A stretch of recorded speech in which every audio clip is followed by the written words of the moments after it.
نحمدہ ونصلی علی رسولہ الکریم اما بعد بسم اللہ الرحمن الرحیم اللہم صلی علی محمد وعلی آل محمد وبارک وسلم رب اشرح لی صدری ویسر لی امری واحلل عقدۃ من لسانی یفقہوا قولی واجعل لی وزیرا من اہلی آمین یا رب العالمین۔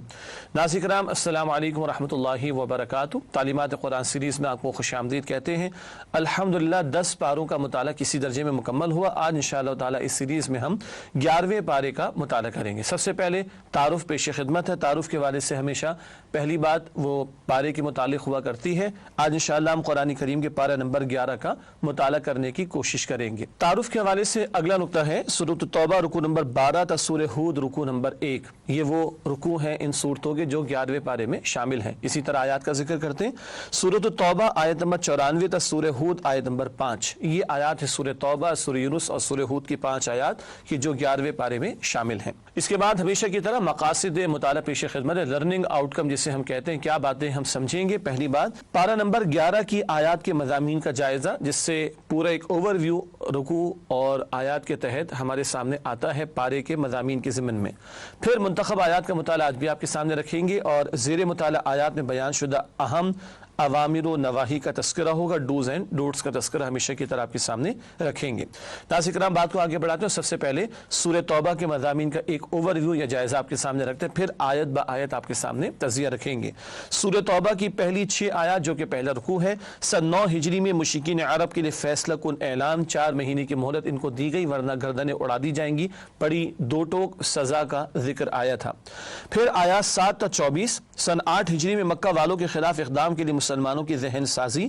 یہ 2 رکوع ہیں، رکوع نمبر 2 اور 3 جو فتح مکہ سے پہلے نازل ہوئے اور صحابہ کرام کو اقدام کے لیے مکے والوں کے خلاف اقدام کے لیے تیار کرایا گیا۔ پھر آیات 25 تا 37، سن 9 ہجری میں مشرکین عرب اور اہل کتاب کے لیے رسوا کن احکامات، جو پہلے رکوع کے مضامین تھے وہ 4تھے اور 5ویں رکوع میں بھی ہیں۔ آیات 25 تا 37 سورہ توبہ، مشرکین کے لیے حتمی 2 ٹوک سزا کا اعلان بھی ہے اور اہل کتاب خصوصاً نصارہ ان میں سے جو لوگ جزیہ پیش نہ کریں، اہل کتاب میں یہود بھی بہرحال شامل، جو لوگ جزیہ پیش نہ کریں ان کے خلاف بھی جنگ کرنے کی تلقین کی گئی۔ اس کے بعد آیات 38 سے 129، غزوہ تبوک کے حالات پر بھرپور تبصرہ اور منافقین کے لیے رسوا کن احکامات۔ یہ 11 رکوع بنتے، رکوع نمبر 6 سے 16 تک، جہاں غزوہ تبوک کا تفصیلی تبصرہ عطا ہوا۔ سن 9 ہجری میں یہ غزوہ پیش آیا اور منافقین کے لیے سزاؤں کا ذکر بھی آیا، جن کا تذکرہ پچھلی نشست میں ہمارے سامنے کچھ آ چکا ہے۔ اب بات کو آگے بڑھاتے ہیں۔ 11ویں پارے میں سورہ توبہ کی جو آیات ہیں ان کا تجزیہ اب آپ کے سامنے ہم رکھیں گے انشاءاللہ۔ تجزیہ ہم شروع کریں گے سورہ توبہ کی آیت نمبر 100 سے 11ویں پارے کی آیات کی ہم بات کر رہے ہیں۔ آیت نمبر 100 سورہ توبہ، صحابہ کرام کی پیروی اللہ کی رضا اور جنت کے حصول کا ذریعہ ہے۔ اولین ایمان لانے والے اس امت میں صحابہ کرام، ان کی عظمت کا بیان اور ان کی پیروی کرنے والوں کے لیے بھی اللہ کی رضا اور جنت کا ذکر ہے۔ اللہ نبی مکرم صلی اللہ علیہ وسلم کے صحابہ کی پیروی کی ہمیں توفیق عطا فرمائے۔ پھر آیت نمبر 101 کا بیان، منافقین کے لیے دوہرا عذاب، دنیا میں بھی بار بار ان کی ذلت کا معاملہ ہوتا ہے اور آخرت کی سزا ان کے لیے سب سے بڑی ہے۔ پھر آیات 102 تا 106، غزوہ تبوک میں عدم شرکت پر اظہار ندامت کرنے والے 2 گروہ۔ ان میں سے ایک گروہ تو وہ صحابہ تھے جو 6 صحابہ تھے، ابو لبابہ رضی اللہ تعالیٰ عنہ اور ان کے ساتھی، جو نہ جا سکے، ان سے کوتاہی ہو گئی اور انہوں نے اپنے آپ کو مسجد نبوی کے ستونوں سے باندھ لیا۔ بعد میں ان کے صدقات قبول کرنے کا اعلان ہوا اور ان کی معافی کا اعلان ہوا۔ اور ایک ذکر آتا ہے 3 صحابہ کرام کا، حضرت کعب بن مالک کا مشہور واقعہ ہے اور ان کی مشہور روایت بھی ہے بخاری شریف اور احادیث کی دیگر کتابوں میں۔ ان سے بھی خطا ہوئی اور بعد میں جا کر ان کا ایک سوشل بائیکاٹ بھی ہوا، تفصیل تفاسیر میں ملاحظہ کی جا سکتی ہے۔ پھر ان کی بھی توبہ کا اللہ سبحانہ و تعالی نے قبولیت کا اعلان فرمایا۔ پھر آیات 107 تا 108، مسجد قباء کی عظمت اور نام نہاد مسجد ضرار کی مذمت۔ مسجد قباء کے اطراف میں جو لوگ آباد تھے قباء کے علاقے میں، ان کے ہاں یہ معاملہ تھا کہ وہ خوب پاکیزگی اختیار کرتے تھے، اس کا ذکر بھی ہے۔ اور مسجد تقوی، مسجد قباء کے بارے میں ذکر ہے کہ یہ تقوی کی بنیاد پر قائم ہوئی۔ اس کے برعکس مسجد ضرار یہ منافقین نے بنانے کی کوشش کی، مسلمانوں میں تفریق ڈالنے کے لیے، اس کی بنیاد ہی غلط تھی، اس کی قرآن نے مذمت کی ہے۔ پھر آیات 109 تا 110، کردار کی پختہ تعمیر تقوی سے ہوتی ہے۔ خوف خدا ہو تو آدمی صحیح رخ پر اپنی زندگی کو بڑھائے گا اور چاہے سچ کتنا ہی کڑوا ہو بولتا چلا جائے گا اور جھوٹ میں کتنا ہی نفع ملتا ہو چھوڑتا چلا جائے گا۔ اس تقوی کی بنیاد پر سیرت کی کردار صحیح رخ پر ہوا کرتی ہے۔ اس کے بعد آیت نمبر 111، اہل ایمان کی جان و مال کا سودا۔ اللہ سبحانہ وتعالیٰ نے جنت کا وعدہ کیا مگر فرمایا کہ تمہاری جان و مال کا میں نے سودا کر لیا۔ اللہ کو سودے کی حاجت نہیں مگر یہ بندوں کے لیے کرم نوازی اللہ کی، اس جان و مال کو میری اطاعت میں کھپاؤ میں تمہیں جنت عطا کروں گا، اللہ کا وعدہ۔ پھر آیت نمبر 112، اللہ کے محبوب بندوں کے اوصاف، 9 صفات کا ذکر ہے جنت والوں کی، انشاءاللہ اس آیت پر بعد میں ہم بات کریں گے۔ پھر آیات 113 تا 114، مشرکین کے لیے بخشش کی دعا مانگنا جائز نہیں۔ صحابہ کرام کے وہ رشتہ دار جو شرک پر مرے ہیں یا شرک پر تھے ان کے لیے مغفرت سے روکا گیا، اور اصول یہ آیا کہ کسی مشرک کے لیے یا کسی کافر کے لیے بخشش کی دعا مانگنا جائز نہیں۔ پھر آیات 115 تا 116، اللہ کسی کو زبردستی گمراہ نہیں کرتا، اللہ حق کو واضح کرتا ہے، پیغمبر کی دعوت بندوں تک پہنچی ہے، پھر بھی جو اڑے رہے مخالفت حق پر پھر وہی ہیں کہ جو اپنے لیے گمراہی کا راستہ چن رہے ہیں۔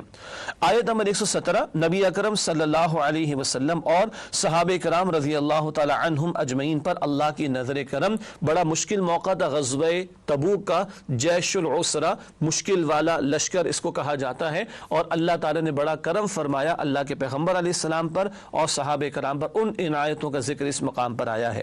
پھر آیت نمبر 118، غزوہ تبوک میں عدم شرکت پر نادم ہونے والوں کی بخشش کا اعلان۔ وہ 3 صحابہ کعب بن مالک جن کا ذکر پہلے ہوا، اور ہلال بن امیہ، مرارہ بن ربیع رضی اللہ تعالی عنہ اجمعین، ان کا سوشل بائیکاٹ بھی ہوا، 50 دن تک سلام بھی ان کا نہیں قبول کیا گیا، جواب بھی نہیں دیا جا رہا، اور 50 دن کے بعد پھر ان کی دعا قبول ہوئی، بلکہ ان کی توبہ اللہ کے حضور قبول ہوئی، اس کا اعلان آیت نمبر 118 میں۔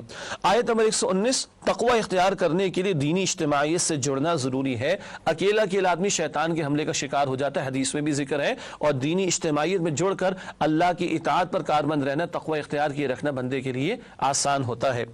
آیات 120 تا 121، نبی اکرم صلی اللہ علیہ وسلم سے محبت اپنی جان سے بھی بڑھ کر ہونی چاہیے۔ منافقین کو بتایا گیا ہے تم پیچھے بیٹھے رہو اور اللہ کے پیغمبر اللہ کی راہ میں نکلے ہوئے ہوں، یہ تمہارا کیسا ایمان ہے؟ تو اپنی جان سے بڑھ کر اللہ کے پیغمبر سے محبت ہو صلی اللہ علیہ وسلم، اور ان کی پیروی ہو اور ان کے مشن میں ان کے دست و بازو بننا اس کا تقاضا ہے۔ آیت نمبر 122، علم دین سیکھنے کی اہمیت، کچھ لوگ سیکھیں باقیوں کو سکھائیں، اس کی تفصیل اس مقام پر بیان ہوئی۔ کچھ لوگ سیکھنے سے مراد پورے دین کا علم سیکھنا، دین کا بنیادی علم سیکھنا ہر مسلمان پر فرض ہے، پورے دین کا باقاعدہ علم سیکھنا کچھ لوگ ضرور یہ کام کریں تاکہ باقی لوگوں کی رہنمائی کا کام سر انجام دیا جا سکے۔ آیت نمبر 123، اسلامی انقلاب کی توسیع۔ غزوہ تبوک کیا تھا؟ سرزمین عرب سے باہر نکل کر سلطنت روما کے خلاف اقدام تھا۔ گویا اللہ بتا رہے ہیں سبحانہ وتعالی کہ اللہ کا دین فقط عرب کے لیے نہیں آیا، ساری انسانیت کے لیے آیا، اس کا ذکر اور قتال کا حکم اس مقام پر آیا ہے۔ پھر آیات 124 تا 125، قرآن کی تاثیر مؤمنوں پر علیحدہ ہے، منافقین پر علیحدہ ہے۔ منافقین کے خبث باطن میں، باطن کی گندگی میں جب قرآن نازل ہوتا ہے اور اضافہ ہوتا ہے، اور ایمان والوں کے ایمان میں اضافہ ہوتا ہے قرآن کے نزول سے۔ یہ ہے ریسیونگ اینڈ کا معاملہ۔ اگر اسٹمک ٹھیک ہو تو معمولی غذا بھی کفایت کر جائے گی، اور اگر انسان کا اسٹمک یا معدہ ڈسٹرب ہو بہترین حفظان صحت کے اصولوں پر بنی ہوئی غذا بھی بگاڑ پیدا کرے گی۔ منافقین کے دلوں میں دنیا کی محبت ہے، آخرت کی طلب نہیں ہے، جھوٹے بہانے بناتے ہیں، مفاد پرست ہیں، قرآن کے نزول سے ان کے نفاق میں اضافہ ہوتا ہے۔ ایمان والوں کے دلوں میں سچی طلب و تڑپ ہوگی تو قرآن کے نزول سے ان کے ایمان میں اضافہ ہوگا۔ آیات 126 تا 127، منافقین کے لیے بار بار ذلت، یہ موضوع پہلے بھی آیا، کبھی مال کا ضائع ہوتا ہے اور کبھی اولاد ہی ان کے خلاف کھڑی ہو جاتی ہے، بار بار ان کے لیے ذلت کا سامان ہوتا ہے۔ آخر میں آیات 128 سے 129، بہت ہی پیارا مقام، نبی اکرم صلی اللہ علیہ وسلم کی اپنی امت سے محبت کا ذکر۔ عزیز علیہ ما عنتم، اے مسلمانوں تم پر جو مشقت آتی ہے ان پر گراں گزرتی ہے۔ حریص علیکم، تمہاری بھلائی کے بڑے خواہش مند ہیں۔ بالمؤمنین رؤوف الرحیم، ایمان والوں کے حق میں رأفت اور شفقت فرمانے والے اور رحمت فرمانے والے ہیں صلی اللہ تعالی علیہ وآلہ وسلم۔ ناظرین کرام، الحمدللہ سورہ توبہ کی وہ آیات جو 11ویں پارے میں شامل ہیں ان کا تجزیہ آپ کے سامنے رکھا گیا۔ اب انہی آیات میں سے چند کا مطالعہ آپ کے سامنے رکھیں گے منتخب آیات کے مطالعے کے ذیل میں۔ سب سے پہلے سورہ توبہ کی آیت نمبر 103 کا انتخاب کیا گیا ہے۔ صدقات کا حاصل تزکیہ بیان ہو رہا ہے، اس مقام پر ارشاد ہوا خذ من اموالہم صدقۃ تطہرہم وتزکیہم بہا وصلی علیہم ان صلاتک سکن لہم واللہ سمیع علیم۔ ترجمہ، اے نبی صلی اللہ علیہ وسلم ان کے مال میں سے صدقہ قبول کیجئے کیجئے تاکہ اس کے ذریعے سے آپ انہیں پاک صاف کر دیں اور ان کے حق میں دعائے خیر کیجئے، بلا شبہ آپ کی دعا ان کے لیے تسکین کا باعث ہے اور اللہ سننے والا اور جاننے والا ہے۔ یہ وہ صحابہ جنہوں نے اپنے آپ کو ستونوں سے باندھ لیا تھا، ان کے تعلق سے بھی یہ صدقہ انہوں نے پیش کرنا تھا، اور عمومی طور پر بتایا جا رہا ہے کہ اس صدقہ دینے سے، راہ خدا میں مال خرچ کرنے سے تزکیہ نفس ہوتا ہے، باطن پاک ہوتا ہے، ورنہ یہ باطن میں اگر گندگی آ جائے تو پھر آدمی کہیں کا نہیں رہتا۔ اگلا مقام سورہ توبہ کی آیت نمبر 111، اور بہت ہی پیارا مقام جہاں ایک اعلیٰ ترین سودے کا ذکر آ رہا ہے۔ ارشاد ہوا ان اللہ اشترى من المؤمنین انفسهم واموالهم بان لهم الجنہ یقاتلون فی سبیل اللہ فیقتلون ویقتلون وعدا علیہ حقا فی التوراۃ والانجیل والقرآن ومن اوفى بعہدہ من اللہ فاستبشروا ببیعکم الذی بایعتم بہ وذلک هو الفوز العظیم۔ یہ ہے سورہ توبہ آیت نمبر 111۔ ترجمہ پیش خدمت ارشاد ہوا اللہ نے مؤمنوں سے ان کی جانیں اور ان کے مال خرید لیے ہیں جنت کے عوض۔ یہ لوگ اللہ کی راہ میں جنگ کرتے ہیں تو قتل کرتے بھی اور قتل ہوتے بھی ہیں۔ اس پر سچا وعدہ کیا گیا ہے تورات میں اور انجیل میں اور قرآن میں، اور اللہ سے زیادہ اپنے وعدے کو پورا کرنے والا کون ہے؟ تو جو سودا تم نے اس سے کیا ہے اس پر خوشیاں مناؤ اور یہی بڑی کامیابی ہے۔ یہ آیت نمبر 111 کا ترجمہ۔ اعلیٰ ترین سودا بیان ہو رہا ہے، اللہ کو کسی سودے کی حاجت نہیں، یہ کرم نوازی کا بیان۔ اللہ کہتا ہے کہ اپنا مال اپنی جان میرے حوالے کرو، حالانکہ ہے تو ہمارے پاس، بس اللہ کہتا ہے میرے حکم کے مطابق استعمال کرو۔ اور ہاں، جان کا تقاضا یہاں تک بھی لگانے کا آ سکتا ہے کہ میری راہ میں پیش کر دو۔ اللہ کہہ رہے وہ اللہ کی راہ میں قتل کرتے قتل ہوتے بھی ہیں۔ جب کبھی جنگ کا موقع آ جائے راہ خدا میں تو جان تک پیش کرنے کے لیے تیار رہنا، یہ ہے اتنا بڑا سودا۔ البتہ بتایا گیا کہ یہ وعدہ اللہ کی طرف سے ہے، اور اللہ سے بڑھ کر کون ہو جو اپنے وعدے کو سچا کرنے والا ہو، یقین دلایا جا رہا ہے۔ یہ وعدہ تورات میں بھی ہے، انجیل میں بھی ہے، قرآن میں بھی ہے۔ قرآن میں تو کہتا ہے جو اللہ کی راہ میں قتل ہو جائیں انہیں مردہ نہ کہنا بلکہ وہ زندہ ہیں، مگر تمہیں ان کی زندگی کا شعور نہیں۔ البقرہ آیت نمبر 154 میں اس کا ذکر آتا ہے۔ اللہم ارزقنا شہادتا فی سبیلک، اے اللہ اپنی راہ میں ہمیں شہادت کا رتبہ عطا فرما۔ کسی بزرگ نے کہا، خوب کہا کہ میری جان اور میرا مال یہ کوئی گھٹیا شے نہیں ہے کہ میں کسی گھٹیا کام میں لگاؤں، یہ بہت اعلیٰ ترین چیزیں ہیں جن سے جنت خریدی جا سکتی ہے۔ اللہ اکبر۔ اس جان کو ضائع نہ کرو، اس مال کو ضائع نہ کرو، اللہ کی بندگی اور اللہ کے دین کی سربلندی کے لیے لگاؤ، تو یہ جان اور مال اتنے قیمتی کہ ان سے جنت لی جا سکتی ہے۔ اگلی آیت اسی کے تسلسل میں ہے، سورہ توبہ کی آیت نمبر 112۔ اہل جنت کی 9 صفات۔ جنت چاہیے ہے تو صفات بھی تو اختیار کرنا ہوں گی۔ جنت والے کیسے ہوتے ہیں، ان کی صفات کیسی ہوتی ہیں، ذکر ہو رہا ہے اس مقام پر۔ ارشاد ہوا التائبون العابدون الحامدون السائحون الراکعون الساجدون الآمرون بالمعروف والناہون عن المنکر والحافظون لحدود اللہ وبشر المؤمنین۔ ترجمہ، توبہ کرنے والے، عبادت کرنے والے، حمد کرنے والے، روزہ رکھنے والے، رکوع کرنے والے، سجدہ کرنے والے، نیک کاموں کا حکم دینے والے، برے کاموں سے روکنے والے، اللہ کی حدود کی حفاظت کرنے والے، یہی مؤمن لوگ ہیں۔ اور اے نبی صلی اللہ علیہ وسلم مؤمنوں کو خوشخبری سنا دیجئے۔ اللہ تعالی ہمیں ان میں شامل فرمائے۔ 9 صفات بیان ہوئیں۔ انفرادی سطح پر 6 صفات کا ذکر ہے، توبہ کرنا، عبادت کرنا، شکر کرنا، روزہ رکھنا، رکوع و سجدہ کرنا، مراد نماز۔ ایک ایک بندہ مومن پہلے مضبوط ہو۔ پھر اگلی 2 صفات امت والا کام، نیکی کا حکم دینا اور بدی سے روکنا۔ اور نوی صفت کیا ہے جو ٹاپ پر ہے، اللہ کی حدود کی حفاظت۔ اللہ کے دین کی فقط دعوت ہی نہیں پیش کرنی، اس کو نافذ بھی کرنے کی جد و جہد کرنی، اور جب نافذ ہو جائے تو اس کے نفاذ کے بعد اس کی حفاظت کرنی ہے۔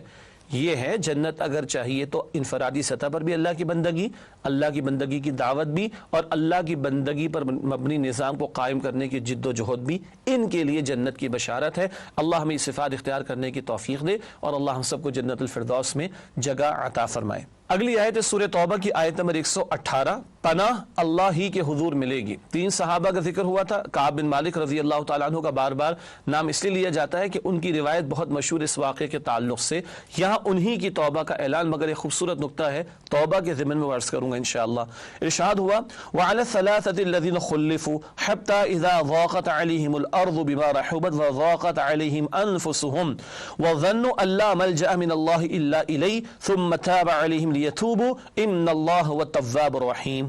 ترجمہ، اور ان تینوں پر بھی اللہ مہربان ہے جن کا معاملہ ملتوی کیا گیا تھا، یہاں تک کہ جب زمین اپنی فراخی کے باوجود ان پر تنگ ہو گئی اور وہ خود اپنی جان سے بھی تنگ آ گئے، اور انہوں نے جان لیا کہ اللہ سے کہیں پناہ نہیں مل سکتی سوائے اس کے کہ اسی کی طرف رجوع کیا جائے، پھر اللہ نے ان پر مہربانی فرمائی تاکہ وہ توبہ کر سکیں، بے شک اللہ توبہ قبول کرنے والا مہربان ہے۔ پورا واقعہ تو آپ تفاسیر میں پڑھیے گا، مگر ان صحابہ کرام کو احساس ہو گیا، خطا ہوئی، اعتراف کیا، منافقین کی طرح جھوٹے بہانے نہیں بنائے، اللہ کے پیغمبر علیہ السلام کے سامنے آ کر اعتراف کر لے کہ ہم سے غلطی ہو گئی، پھر یہ بھی تسلیم کر لیا کہ اللہ کے سوا کہاں جائیں گے، پناہ تو صرف اللہ ہی کی پناہ ہے، نہ کہیں جہاں میں اما ملی، جو اما ملی تو کہاں ملی، میرے جرم خانہ خراب کو تیرے عفو بندہ نواز میں۔ نوٹ کیجئے گا، اب اللہ فرما رہے ثم تاب علیہم، اب اللہ نے ان پر نظر کرم فرمائی، لیتوبوا تاکہ توبہ کریں۔ احساس ادھر پیدا ہوا تو توفیق ادھر سے آئی، اب توبہ کر رہے ہیں۔ سبحان اللہ، دعا جب بندہ دل سے کرے اور جھک کر کرے تو اللہ کی قسم، بڑا پیارا جملہ کسی کا کہ ہاتھ بعد میں اٹھیں گے، ہونٹ بعد میں ہلیں گے، جب دعا دل سے ہو ہاتھ بعد میں اٹھیں گے اور ہونٹ بعد میں ہلیں گے، دعا پہلے قبول ہو جائے گی۔ یہ اندر کی ندامت، یہ اندر کا رجوع، یہ اندر کا جھکنا، یہ اندر کا اعتراف رب کو اتنا پسند فرمائے کہ اللہ نے نظر کرم فرمائی تاکہ یہ توبہ کرے۔ نظر کرم پہلے ہو گئی، اب یہ توبہ کرے، اللہ نے معاف فرما دیا۔ اللہ میں سچی توبہ کی اور واقعات رجوع کی توفیق عطا فرمائے۔ اگلی آیت جو کہ آخری انتخاب ہے اس سورہ توبہ کی آیات میں سے، آیت نمبر 128، نبی کریم صلی اللہ علیہ وسلم کی امت کے لیے شفقت کا بیان۔ بہت پیارا مقام قرآن کا ارشاد ہوا، لَقَدْ جَاءَكُمْ رَسُولٌ مِّنْ أَنفُسِكُمْ عَزِيزٌ عَلَيْهِ مَا عَنِتُّمْ حَرِيصٌ عَلَيْكُمْ بِالْمُؤْمِنِينَ رَءُوفٌ رَحِيمٌ۔ ترجمہ، لوگوں آ گئے ہیں تمہارے پاس ایک رسول تم ہی میں سے، تمہاری تکلیف ان کو گرا معلوم ہوتی ہے اور تمہاری بھلائی کے خواہش مند ہیں، اور مؤمنوں پر نہایت شفیق اور مہربان ہیں۔ ہر رات میں کھڑے ہو کر امت کے لیے دعا فرماتے تھے اللہ کے پیغمبر علیہ السلام، ہر رات میں، اور قیامت کا دن جب سارے پیغمبر اور سارے رسول اپنی امتوں سے کہہ دیں گے ہمارے پاس نہ آؤ، اس دن اللہ کے پیغمبر علیہ السلام حالت سجدہ میں ہوں گے اور اپنی امت کی شفاعت کی التجا اللہ کے حضور کر رہے ہوں گے۔ یہ ہے شفقت اور رحمت کا معاملہ، یہاں سے لے کر وہاں تک۔ اللہ نے آپ کو رحمت للعالمین بنایا، اس امت کو جو دین عطا فرمایا وہ الدین یسر فرمایا نبی اکرم علیہ السلام نے، آسان ہے دین اللہ نے جو عطا فرمایا۔ یہ ہے شفقت و محبت اور عنایت اور الفت اللہ کے پیغمبر علیہ السلام کی امت کے لیے۔ اللہ تعالی ہمیں ان کی سچی محبت نصیب فرمائے اور ان کے تقاضوں، ان کی اطاعت اور اتباع کے تقاضوں پر عمل کی توفیق عطا فرمائے۔ ناظرین کرام، اس کے بعد چلتے ہیں اب 11ویں پارے میں سورہ توبہ کی آیات جو شامل ہیں ان کے اوامر و نواہی کے بیان کی طرف۔ پہلے ڈوز کا بیان یعنی اوامر جو سورہ توبہ کی آیات میں آئے 11ویں پارے میں۔ راہ الہی میں خوشی خوشی خرچ کرنا، آیت نمبر 99۔ صحابہ کرام کی پیروی کرنا، آیت نمبر 100۔ گناہوں کا اعتراف کرنا، آیت نمبر 102۔ صدقہ دینا، آیت نمبر 103، اس پر ہم نے بات کی تھی۔ اعمال کی اصلاح کرنا، آیت نمبر 105۔ تقوی اختیار کرنا، آیت نمبر 108۔ طہارت کا اہتمام کرنا، آیت نمبر 108۔ راہ الہی میں قتال کرنا، آیت نمبر 111، اس پر بات ہوئی تھی۔ اللہ کی عطا پر خوش ہونا، آیت نمبر 111۔ سودا ہو گیا، خوشیاں مناؤ، اس کا ذکر آیا تھا۔ توبہ، عبادت اور حمد کرنا، آیت نمبر 112، صفات پر ہم نے بات کی تھی۔ روزہ، رکوع، سجود کرنا، آیت نمبر 112۔ نیکی کا حکم اور بدی سے روکنا، آیت نمبر 112، اس پر بھی ہم نے بات کی۔ حدود الہی کی حفاظت، آیت نمبر 112۔ مشکلات کے باوجود پیغمبر کا ساتھ دینا، آیت نمبر 117، صحابہ نے ساتھ دیا غزوہ تبوک۔ اللہ ہی کو پناہ دینے والا ماننا، آیت نمبر 118۔ توبہ کرنا، آیت نمبر 118۔ تقوی اختیار کرنا، آیت نمبر 119۔ نیک لوگوں کی صحبت، آیت نمبر 119۔ رائے حق میں مشقتوں کو برداشت کرنا، آیت نمبر 120۔ علم دین سیکھنے کی کوشش کرنا، آیت نمبر 122۔ لوگوں کو دین کا علم سکھانا، آیت نمبر 122، سیکھنے کا بھی حکم اور سکھانے کا بھی حکم۔ قتال فی سبیل اللہ، آیت نمبر 123۔ تقوی اختیار کرنا، آیت نمبر 123۔ اللہ ہی پر توکل کرنا، آیت نمبر 129۔ چند نواہی کا بیان آپ کے سامنے رکھیں گے، ڈونٹس کا بیان سورہ توبہ کی ان آیات کے تعلق سے جو 11ویں پارے میں ہیں۔ جھوٹی قسمیں کھانا یہ منافقین کی حرکتیں ہیں، آیت نمبر 96۔ انفاق کو بوجھ سمجھنا، آیت نمبر 98، یہ بھی منافقین کا طرز عمل۔ نفاق پر اڑے رہنا، آیت نمبر 101۔ مسلمانوں میں تفریق پیدا کرنا، آیت نمبر 107۔ مسجد ضرار منافقین نے بنانے کی کوشش کی تھی۔ جھوٹ اور جھوٹی قسمیں کھانا، آیت نمبر 107، یہ بھی منافقین کی حرکت، جھوٹ بھی بولتے اور اپنے جھوٹ میں وزن پیدا کرنے کے لیے پھر جھوٹی قسمیں کھاتے۔ مشرکین کے لیے استغفار، اس کی ممانعت، آیت نمبر 113۔ اپنی جان کو رسول اللہ صلی اللہ علیہ وسلم سے عزیز رکھنا، آیت نمبر 120، یہ منع ہے، بلکہ رسول اللہ کو عزیز رکھنا ہے اپنی جان سے بڑھ کر صلی اللہ تعالی علیہ وسلم۔ احکامات الہی سے فرار، آیت نمبر 127، یہ منافقین کا طرز عمل بیان ہوا ہے۔ ناظرین کرام، الحمدللہ سورہ توبہ کے حوالے سے اوامر اور نواہی کا بیان میں مکمل ہوا۔ اب 11ویں پارے میں اس کے بعد سورہ یونس کا آغاز ہوتا ہے، تاہم سورت کے آغاز سے قبل ربط سورت پہلے آپ کے سامنے رکھیں گے۔ سورہ توبہ کی تکمیل ہوئی، سورہ یونس کا آغاز ہوا چاہتا ہے، کیا ربط ہے؟ آئیے اس کو دو جملوں میں سمجھتے ہیں۔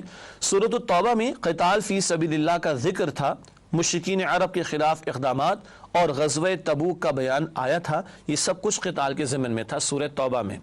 سورہ یونس میں بتایا گیا ہے کہ قتال فی سبیل اللہ سے پہلے اتمام حجت یعنی محکم دلائل کے ساتھ دعوت توحید پیش کرنا ضروری ہے۔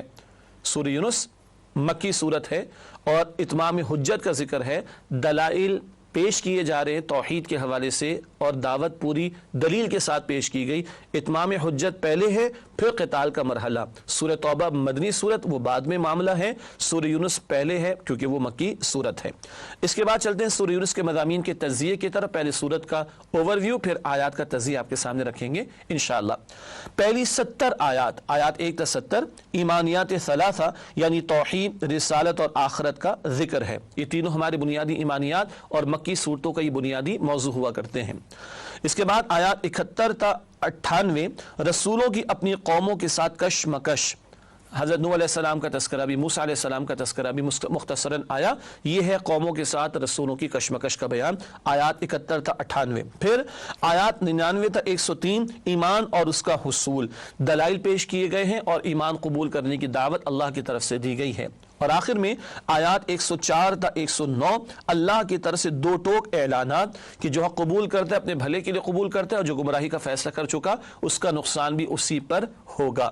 یہ ناظرین کرام سورت کا ایک اوور ویو ہے مضامین کے اعتبار سے۔ اب چلتے ہیں 11ویں پارے کی وہ آیات، بلکہ تمام سورہ یونس 11ویں پارے میں شامل ہے، تو سورہ یونس کی آیات کا تجزیہ آپ کے سامنے رکھتے ہیں، 11ویں پارے ہی میں سورت موجود ہے۔ سورہ یونس کا جائزہ آیات کے اعتبار سے، پہلی دو آیات، آیات 1 تا 2، منکرین کی رسول کے انسان ہونے پر حیرت، یہ بار بار ذکر آتا ہے قرآن میں، ایک انسان کیسے رسول ہو سکتا ہے، اس وجہ سے رسولوں کا انکار ماضی میں ہوتا رہا معاذ اللہ۔ پھر آیات 3 تا 6، اللہ کی صفات عالیہ کا بیان اور اسی میں توحید کے دلائل کا ذکر۔ پھر آیات 7 تا 10، برے اور بھلے لوگوں کا انجام، برا ہے تو انجام بھی برا، بھلا ہوگا عمل تو انجام بھی بھلا ہوگا، بات سادہ انداز میں واضح کی گئی۔ پھر آیات 11 تا 14، بشری کمزوریاں، انسان میں جلد بازی کا عنصر ہے، ذرا تکلیف آتی ہے تو چیخنا چلانا شروع کر دیتا ہے۔ اسی طرح ایک جلد بازی مشرکین یہ دکھاتے تھے کہ اچھا عذاب لا کے دکھا دو، عذاب لا کے دکھا دو جس سے تم ہمیں ڈراتے ہو۔ یہ کمزوریاں ہیں جلد بازی کی، تھردلا پن جسے کہتے ہیں، اس کو یہاں پر زیر گفتگو لایا گیا ہے۔ اس کے بعد آیات 15 تا 17، قرآن کو بدلنے کا مطالبہ، مشرکین کے مطالبات بار بار ذکر آتے تھے، کوئی اور قرآن لے کر آئیے اور آپ نے تو اپنے پاس سے گھڑ لیا معاذ اللہ، کچھ اور پیش کر دیجئے، یہ مطالبات ان کے جا بجا قرآن میں نقل ہوئے۔ پھر آیات 18 تا 19، شفاعت باطلہ کا من گھڑت عقیدہ، اپنے جھوٹے معبودوں کے بارے میں کہتے تھے یہ ہمیں چھڑا لیں گے، مشرکین کے تعلق سے ذکر ہے۔ آیت نمبر 20، فرمائشی معجزہ دکھانے کا مطالبہ، یہ مضمون کئی مکی صورتوں میں آیا، نہر جاری کر کے دکھا دیں، خزانہ کوئی ہونا چاہیے تھا، فرشتے ان کے ساتھ آتے، اس طرح کی بات اس مقام پر بھی آئی ہے۔ پھر آیات 21 تا 23، انسان کی احسان فراموشی، جب مشکل آتی ہے تو اللہ کو پکارتا ہے اور جب اللہ تکلیف کو دور کر دیتا ہے تو ایسا ہو جاتا ہے جیسے اس نے اللہ کو پکارا ہی نہ ہو، بلکہ اللہ کے ساتھ شریک کرنا شروع کر دیتا ہے معاذ اللہ۔ آیت نمبر 24، دنیا کی زندگی کھیتی کی طرح ہے، فصل اگتی رہلاتی ہے، کسان کو اچھی لگتی ہے اور جب پھر ریزہ ریزہ ہو جاتی ہے تو معاملہ ختم۔ انسان بھی جوانی کے جوبن پر آتا ہے، بڑا اتراتا ہے، لیکن بڑھاپے میں آئے گا تو کیا ہوگا؟ ختم۔ پھر مر جائے گا، چاہے جوانی میں مرے، بڑھاپے میں مٹی مٹی ہو جائے گا۔ ایک فرق کے ساتھ، فصل سے حساب کتاب نہیں ہوگا، بندوں سے حساب کتاب ہونا ہے۔ آیات 25 تا 27، اللہ کی راہ ہی سلامتی کی راہ ہے، وہ راستہ جو اللہ نے پیغمبروں کے ذریعے صراط مستقیم کا عطا کیا، اسی پر چلنے میں سلامتی۔ آیات 28 تا 30، مشرکین کے لیے اولیاء اللہ کا کورا جواب۔ کل دشمن ہو جائیں گے، اللہ والوں کو، اللہ کے نیک بندوں کو پکارا گیا، وہ بھی کہیں گے اللہ ہم نے تو تیری بندگی کی اور یہ ہیں جنہوں نے تیری بندگی کے اندر ہمیں شریک کر دیا، ان کو پوچھ۔ انبیاء نے بھی ہی دعوت دی، اولیاء اللہ نے بھی دعوت دی، صاف کورا جواب دے دیں گے اپنے ان لوگوں کو جنہوں نے شریک ٹھہرایا ہوگا، معاذ اللہ۔ آیات 31 تا 36، سوچنے پر مجبور کر دینے والے سوالات۔ یہ سرچنگ کوئسچن کا انداز ہوتا ہے، اپنے دل کے اندر جھانکو، کیا اس کائنات کے پیدا کرنے میں کوئی شک ہے؟ کیا پیدا کرنے والے دو ہو سکتے ہیں؟ وغیرہ وغیرہ۔ اس طرح کا انداز کئی مکی صورتوں میں قرآن حکیم میں آیا ہے۔ آیات 37 تا 41، قرآن جیسی ایک ہی صورت لے آؤ۔ یہ کہتے تھے انہوں نے گھڑ لیا ہے، تو بھائی بابا گھڑ لیا ہے تو عربی تمہاری زبان ہے، تم ہی پیش کر دو۔ پہلے پورے قرآن کا چیلنج دیا گیا، پھر کہا چلو ایک ہی صورت لے کر آ جاؤ۔ اس مقام پر وہ بات بیان ہوئی۔ آیات 42 تا 45، سرداران قریش کا مکر و فریب، سازشیں کرتے اور لوگوں کو روکتے تھے نبی پاک صلی اللہ علیہ وسلم کی مجلسوں میں جانے سے۔ آیات 46 تا 47، رسول کی آمد قوم کے لیے نازک مرحلہ ہوتا ہے، کیوں؟ اگر قوم نہیں مانتی اور مخالفت پر اڑی رہتی ہے تو پھر اللہ کا عذاب آتا ہے اور اس قوم کو مٹا دیا جاتا ہے۔ آیات 48 تا 52، نبی کریم صلی اللہ علیہ وسلم کا اظہار عاجزی، میں تو اللہ کا بندہ ہوں اور اللہ کی وحی کا پابند ہوں، تم مجھ سے مطالبات کرتے ہو کہ یہ کر کے دکھا دیں، وہ کر کے دکھا دیں، یہ میرے بس میں نہیں، میں خود اللہ کے حکم کا پابند۔ آیات 53 تا 55، رب کی قسم قیامت آ کر رہے گی، قیامت کے آنے میں کوئی شک نہیں۔ آیات 56 تا 58، انسانوں کے لیے سب سے بڑی نعمت قرآن حکیم ہے۔ ان آیات پر ہم آگے چل کر بات بھی کریں گے انشاءاللہ۔ آیات 59 تا 60، حلال و حرام کرنے کا اختیار اللہ ہی کا ہے، مشرکین نے جو من چاہے فیصلہ شروع کر دیے اس پر نکیر کی جا رہی، مذمت کی جا رہی۔ آیت نمبر 61، تلاوت قرآن اللہ کا محبوب عمل۔ یہاں اس آیت میں تمام اعمال کا ذکر ہے کہ اللہ جانتے ہیں، لیکن تلاوت کا ذکر علیحدہ سے کیا گیا ہے جس سے اس کی عظمت کو واضح کیا گیا۔ آیات 62 تا 65، اللہ کے دوست کون ہیں بات کریں گے آگے چل کے۔ اولیاء اللہ کون؟ جو ایمان لائے اور جنہوں نے تقوی کی روش اختیار کی۔ آیات 66 تا 67، شرک کی بنیاد یقین نہیں گمان ہے اور مشرکین کے پاس شرک کے لیے کوئی دلیل نہیں ہے۔ آیات 68 تا 70، اللہ کو اولاد کی کوئی ضرورت نہیں، یہ تو مخلوق کا مسئلہ ہے، خالق کو اولاد کی کوئی حاجت نہیں۔ آیات 71 تا 73، حضرت نوح علیہ السلام کا پرسوز واس، قوم سے خطاب ہو رہا ہے۔ آیت نمبر 74، اللہ سرکشوں کے دلوں پر مہر لگا دیتا ہے، جانتے بوجھتے حق جنہوں نے رد کیا ان سے قبول حق کی صلاحیت واپس لے لی جاتی ہے۔ آیات 75 تا 82، حضرت موسیٰ علیہ السلام اور آل فرعون کی کشمکش، یہ ذکر سورہ اعراف میں بھی ہے، سورہ ہود میں بھی ہے، اس مقام پر بھی مختصراً آیا ہے۔ آیات 83 تا 86، حق قبول کرنے میں سبقت نوجوان کرتے ہیں، اول موسیٰ علیہ السلام کی تحریک میں ساتھ دینے والے چند نوجوان تھے، اس سے نوجوانوں کی جوانی کہاں لگنی چاہیے اس بات کی طرف بھی اشارہ ہوتا ہے، اور یہ تحریک تھی فرعون کے خلاف۔ آیت نمبر 87، حضرت موسیٰ علیہ السلام کا قبلہ بھی خانہ کعبہ تھا، یہ بات یہاں پر بالکل واضح ہے۔ پھر آیات 88 تا 89، حضرت موسیٰ علیہ السلام کی آل فرعون کے خلاف بد دعا کہ اللہ ان کو ہلاک ہی کر ڈال۔ آیات 90 تا 92، فرعون کا عبرتناک انجام، غرق کر دیا گیا، غرق ہوتے ہوئے ایمان لا رہے ہیں، بتایا گیا اس وقت ایمان لانا قبول نہیں اور تیری لاش کو محفوظ کیا جائے گا، آج تک محفوظ ہے، بعد والوں کے لیے عبرت کے طور پر۔ آیت نمبر 93، بنی اسرائیل کی ناشکری، پیغمبر کی بات نہیں مانی اور اللہ تعالیٰ کے انعامات اتنے سارے ہوئے مگر احسان فراموشی کے روش پر اڑے رہے۔ آیات 94 تا 97، بنی اسرائیل کی راہ پر مت چلو کہ جنہوں نے اپنے پیغمبر موسیٰ علیہ السلام کا ساتھ نہیں دیا، یہ سمجھایا جا رہا ہے۔ آیت نمبر 98، توبہ سے عذاب ٹل جاتا ہے، قوم یونس کی مثال، واحد مثال پوری تاریخ میں اجتماعی طور پر اس قوم پر عذاب کے بادل آ گئے، قوم کو ڈر ہوا اور پوری قوم نے اجتماعی توبہ کر لی، اللہ نے ان کو معاف فرما دیا۔ آج ہم بھی چاہیں تو اجتماعی توبہ کر لیں، اللہ تعالیٰ آج بھی معاف فرمانے پر قادر ہے۔ آیات 99 تا 100، ایمان اللہ کی توفیق سے ملتا ہے، ارادہ بندے کا ہوگا مگر توفیق اللہ ہی کی ہوگی۔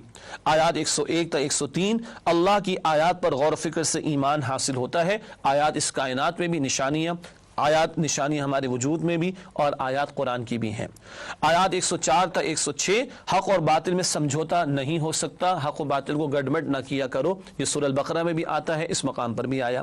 آیت نمبر 107 نبی اکرم صلی اللہ علیہ وسلم کی اللہ کے سامنے عاجزی کا بیان کہ اللہ کے پیغمبر علیہ الصلوۃ والسلام تو خود اللہ کے بندے اور اللہ کی وحی کی پیروی کرنے والے اور اللہ ہی کے حکم کے تابع ہیں، اس بات کا واضح اعلان ہے۔ اور آخر میں آیات 108 تا 109 اللہ تعالیٰ کی شان بے نیازی اور قدرت کا ذکر، اللہ تعالیٰ کو کسی کی کوئی حاجت نہیں، جو حق قبول کرتا ہے اپنے بھلے کے لیے، جو رد کرتا ہے وہ اپنے ہی نقصان کے لیے کرتا ہے، اللہ تعالیٰ ہر ایک سے بے نیاز ہے۔ ناظرین کرام، الحمدللہ سورہ یونس کی آیات اور یہ تمام کی تمام 11ویں پارے میں شامل ہیں، ان کا تجزیہ آپ کے سامنے پیش کیا گیا۔ ایک وقفہ لے تو اس کے بعد انشاءاللہ مزید باتیں آپ کے سامنے رکھیں گے۔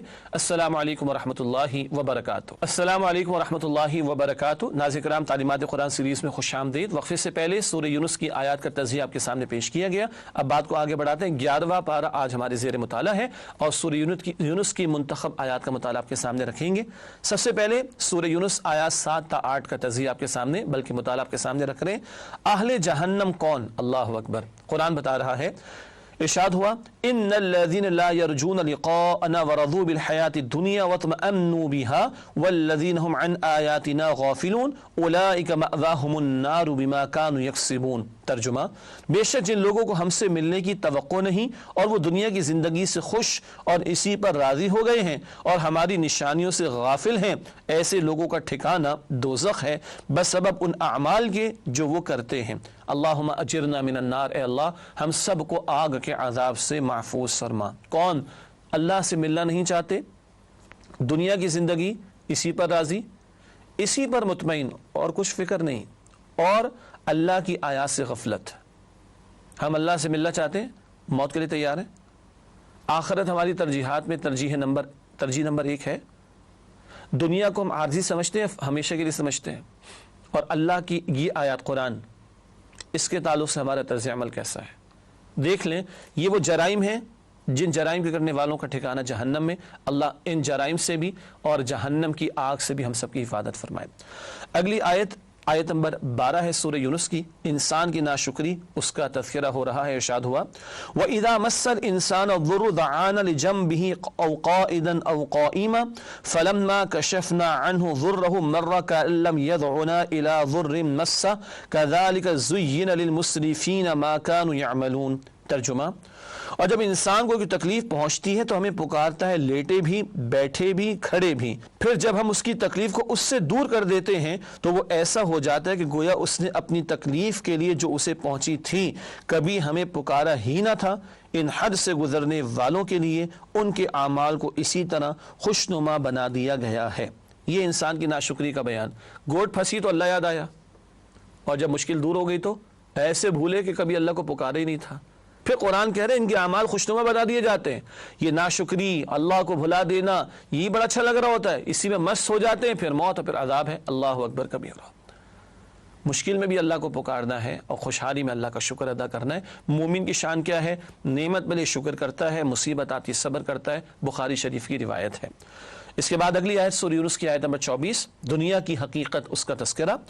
انما مثل الحیات الدنیا کماء انزلناہ من السماء فاختلط به نبات الارض مما یأکل الناس والانعام حتی اذا اخذت الارض زخرفها وزینت وظن اہلها انہم قادرون علیہا اتاها امرنا لیلا او نہارا فجعلناها حصیرا کأن لم تغن بالامس كذلك نفصل الآیات لقوم یتفکرون۔ ترجمہ، دنیا کی زندگی کی مثال ایسی ہے جیسے ہم نے آسمان سے پانی برسایا، پھر اس سے زمین کی نباتات جن کو آدمی اور چوپائے کھاتے ہیں خوب نکلی، یہاں تک کہ زمین سبزے سے خوشنما اور آراستہ ہو گئی، اور زمین والوں نے خیال کیا کہ وہ اس پر پوری طرح دسترس رکھتے ہیں، تو رات میں یا دن میں اس پر ہماری طرف سے کوئی حکم عذاب آ پہنچا، سو ہم نے اس کو کاٹ کر ایسا کر ڈالا کہ گویا وہ کل موجود ہی نہ تھی۔ اسی طرح ہم اپنی قدرت کی نشانیاں کھول کھول کر بیان کرتے ہیں ان لوگوں کے لیے جو غور و فکر کرتے ہیں۔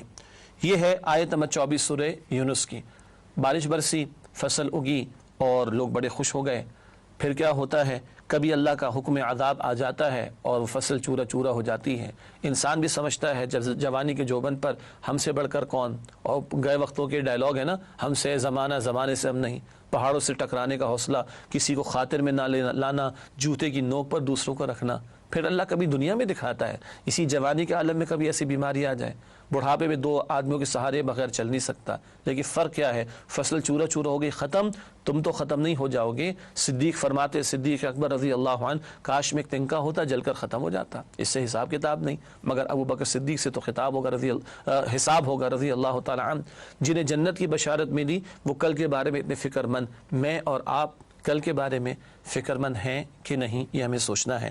اگلی آیت جس کا انتخاب کیا گیا سورہ یونس کی آیت نمبر 31 ہے. اللہ کی قدرتوں کا بیان ارشاد ہو رہا ہے اس مقام پر، قُلْ مَنْ يَرْزُقُكُم مِّنَ السَّمَاءِ وَالْأَرْضِ أَمَّن يَمْلِكُ السَّمْعَ وَالْأَبْصَارَ وَمَنْ يُخْرِجُ الْحَيَّ مِنَ الْمَيِّتِ وَيُخْرِجُ الْمَيِّتَ مِنَ الْحَيِّ وَمَنْ يُدَبِّرُ الْأَمْرَ فَسَيَقُولُونَ اللَّهُ فَقُلْ أَفَلَا تَتَّقُونَ. ترجمہ، اے نبی صلی اللہ علیہ وسلم ان سے پوچھئے کہ وہ کون ہے جو تمہیں آسمان اور زمین سے رزق پہنچاتا ہے، یا وہ کون ہے جو تمہارے کانوں اور آنکھوں پر پورے اختیار رکھتا ہے، اور وہ کون ہے جو مردہ کو زندہ سے نکالتا ہے، اور وہ کون ہے جو تمام کاموں کی تدبیر کرتا ہے.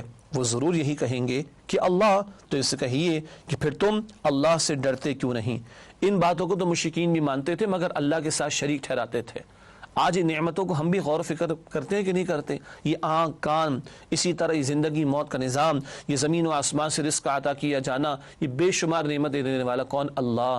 اللہ کو ماننا ہے اور اللہ کی بھی ماننی ہے. یہ اللہ کی عطا کردہ نعمتیں، ان سے استفادہ تو ہم کر رہے ہیں، شکر بھی ادا کرنا ہے، دل سے بھی، زبان سے بھی، اور اس پورے وجود کو اللہ کی اطاعت میں لگانا، یہ پورا عملی شکر ہے جس کا ہم سے تقاضا ہے. اس کے بعد اگلی 2 آیات سورہ یونس کی آیات 57 تا 58، عظمت و صفات قرآن کریم. بڑا ہی پیارا مقام قرآن کی عظمت پر ارشاد ہوا، یا ایھا الناس قد جاءتکم موعظۃ من ربکم وشفاء لما فی الصدور وہدی ورحمۃ للمؤمنین قل بفضل اللہ وبرحمتہ فبذلک فلیفرحوا ھو خیر مما یجمعون. ترجمہ، اے لوگو، تمہارے پاس تمہارے پروردگار کی طرف سے آ چکی ہے نصیحت یعنی قرآن، جو دلوں کی بیماریوں کی شفا اور مؤمنوں کے لیے ہدایت اور رحمت ہے.